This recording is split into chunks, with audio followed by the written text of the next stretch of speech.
안녕하십니까. 평생투자입니다. 오늘은 11월 4일 금요일입니다. 현재 시간이 딱 6시 정도인데요. 이번 주는 이상하게 너무 피곤한 것 같아요. 그래서 오늘은 좀 일찍 퇴근해야겠다 이런 생각이 들어서 한 6시 반 좀 넘어서 와이프랑 만나서 뭐 헬스장을 좀 가려고 합니다. 이번 주는 지수는 하락하지 않았지만 뭔가 굉장한 스트레스가 좀 있었던 것 같아요. 어, 근데 최근 코스피 지수가 꾸준히 좀 오르고 있다는 게 좀 신기한 것 같아요. 뭐 미국 시장은 한번 봐볼까요?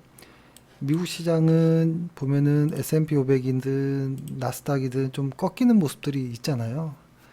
근, 근데 한국 시장은 빠지지 않고 또 오늘 상해 종합 같은 경우에는 상당히 크게 좀 상승까지 했죠.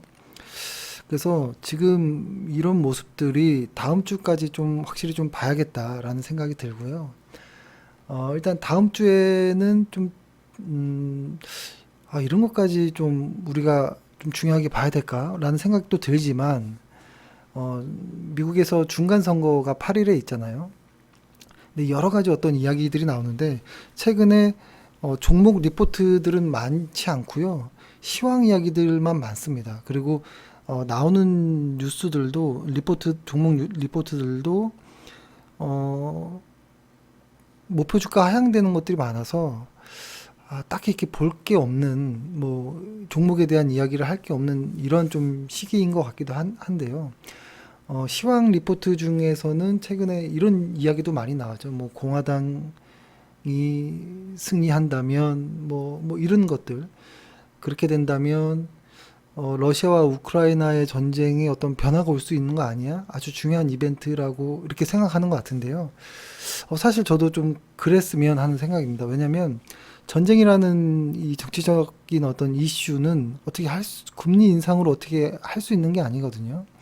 근데 만약 진짜로 리포트들에서 이야기하는 것처럼 뭔가 달라지는 계기가 된다면 중간선거 이유가 그러면 시장의 분위기는 많이 달라지지 않을까? 뭐 이런 생각을 하고요. 최근에 한국 시장이 상승하는 이유는 이거는 뭐 저희가 좀 많이 말씀드렸던 내용이긴 하는데요. 외국인들의 수급인 것 같아요. 이 빨간색이 외국인들의 수급인데요. 코스피가 7월 달에 잠깐 한 두 달 반등하고 빠지고 한 10월 달부터 다시 올라가는 이 모습이 외인의 어떤 수급과 잘 맞죠.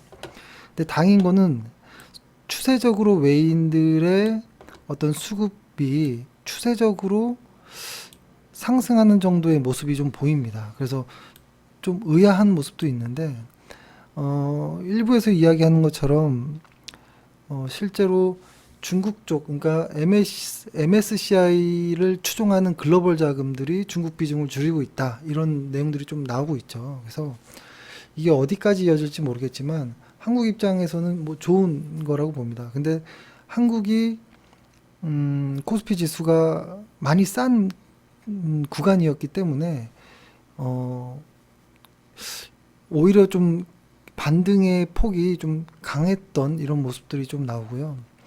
그리고 어제 그 이야기, 그 FOMC를 뭐 이야기들이 많이 나왔지만, 어, 그 뭐 카페 글에도 썼듯이 고용지표를 좀 이렇게 보자라고 했던 것은, 회원분이 여쭤보시길래 이 고용지표가 이렇게 좀 올랐잖아요. 그리고 그 FOMC에서도 고용지표에 대한 이야기가 좀 나왔고 이것이 저는 근데 그 이야기를 이렇게 들으면서 약간 조금 이게 좀 잔인하다. 연준이 좀 잔인하구나. 라는 생각이 들면서도 이거 겁주는 건가? 이런 생각을 했는데요. 왜 그러냐면 이런 것이죠. 그러니까 물가를 우리가 이제 볼 때 계속 이야기했던 게 예전에 거의 초창기 때는 중고차 가격 뭐 많이 오른다 뭐 이런 얘기도 했었고 지나서는 에너지 가격이 그리고 뭐 식료품 뭐 이런 것들이 많이 오른다 이런 이야기 나오다가 최근에는 주거비 이야기도 이렇게 많이 나왔거든요. 근데 중고차라든지 이런 것들은 많이 다 이렇게 좀 내려갔습니다.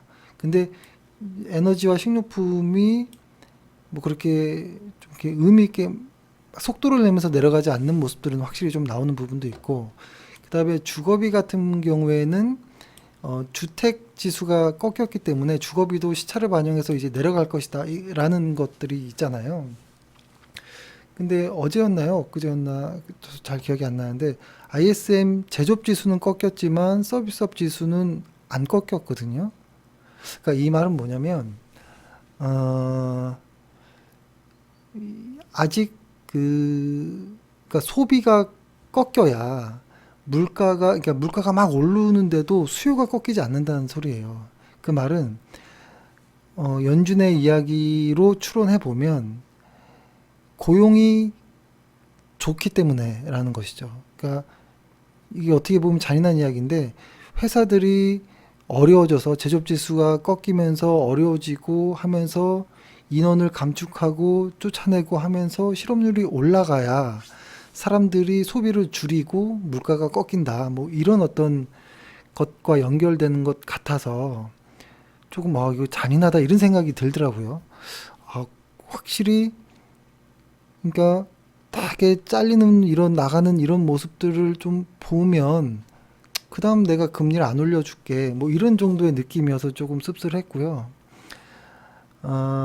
근데 아마 그렇게 가면 진짜 리스크가 있겠죠. 그래서 아마 연준도 아, 그렇게 무서울 정도로 실업률이 치고 가는 것이 아닌 그 이전에라도 물가가 떨어졌으면 조금 더 확실하게 떨어진다면 금리에 대한 어떤 무언가는 조금 멈춘다든지 이런 것들이 나오겠죠. 아무튼 그래서 조금 이런 것들이 근데 올해는 아니고 내년 1분기 정도에 가면 이제 아주 의미 있게 꺾일 것으로 보기 있기 때문에 아마 12월 달에 뭐 0.5 정도 올리면 거의 뭐 끝난 것 아닌가 뭐 이런 생각을 합니다. 그런 와중에 어떤 중간 선거라든지 이런 것들에서 어떤 정책의 방향들이 좀 달라지고 이런 것들이 같이 좀 맞물리면 뭐 시장에게는 나쁘지 않겠다 이런 생각을 하는데요. 이것 역시도 소설이라는 것이죠. 이런 시황들은 다 소설입니다. 다 소설이고 한 치 앞도 알 수 없는 뭐 이런 것이죠. 그래서 저희는 9월 달부터 꾸준하게 좀 적립식을 코덱스 200과 혼합형을 코덱스 200 미국채 혼합형을 좀 매수하고 있는데요. 이게 매수를 하다 보니까 지금 이렇게 보여드려 보면 이렇게 보여드리면 지금 7번째 이렇게 매주 금요일마다 하고 있거든요. 그래서 코덱스 200과 코덱스 200 미국채 혼합형 이 두 가지를 하고 있는데 매주 50만 원씩, 그러니까 합치면 매주 100만 원이 되겠죠. 매주 100만 원씩 현재 7회를 적립했습니다. 각각 이렇게 적립했는데 이게 적립을 하다 보니까 이상한 생각이 드는 거예요. 적립을 하면서 평균 단가가 좀 최근에 코스피가 올라가니까 올라가면서 이렇게 매수를 하게 되잖아요. 이게 오히려 기분이 좀 별로이더라고요. 내 많은 종목들은 손실이 났는데도 불구하고 참 웃기구나 사람 마음이라는 게 이런 생각이 좀 들었고 뭐 아무것도 없이 적립식만 하는 사람이라면 시장이 계속 횡보하거나 더 빠져주는 게 좋겠죠. 매수를 해야 되니까. 근데 많은 사람들이 그런 상황은 아니죠. 그래서 적립식을 많이 못 사는 한이 있더라도 빨리 시장이 좀 반등했으면 좋겠다라는 생각이 들고, 저희가 뭐 100회 정도 이렇게 긴 텀을 가지고 합시다라고 했던 거는 그 전에 끝날 수도 있겠지만 좀 여유 있게 하자라는 마음이었고, 그리고 예전에도 말씀드렸던 것처럼 내가 어떤 종목을 가지고 있느냐 가지고 있지 않느냐에 따라서 완전히 다르거든요.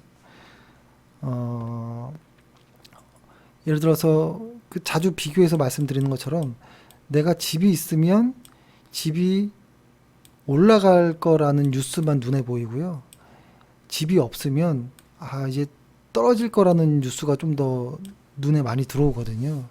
근데 시장도 마찬가지인 것 같아요. 내가 포기하지 않고 끝까지 정립해서 이기겠다, 시장을 이겨버리겠다라는 이런 마음을 가지고 있다 보니까 이상하게 저 역시도 좋은 뉴스만 눈에 자꾸 보이더라고요. 근데 이것도 역시 편견이겠지만 마음은 일단 편해지는 부분이 있습니다. 어제 이야기 들었던 것처럼 시장이 장기적으로 우상향한다라는 것을 의심하진 않거든요. 중간에 보면 푹푹 파이고 과대평가되기도 하고 과소평가되기도 하지만 시장은 장기적으로 이렇게 쭉 우상향해 왔습니다. 현재 이 구간이 이만큼 내려온 구간인데 얼마나 더 내려갈지 모르겠지만 다시 올라갈 거라고 보고요. 많이 빠지면 또 과대평가하는 이런 구간들도 나오거든요. 그래서 너무 힘들게 보내시지 말고 좀 기분 좋게, 어차피 보내야 됩니다. 지금 글로벌리 이렇게 힘든 구간에서 그 누구도 뭐 어떻게 할 수 있는 사람은 없습니다. 지금은 그냥 기분 좋게 기다려 줘야 됩니다. 시장을. 예. 주말입니다. 좀 날씨가 추워졌는데요.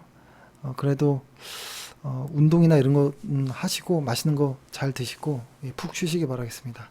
예. 그럼 수고하셨습니다.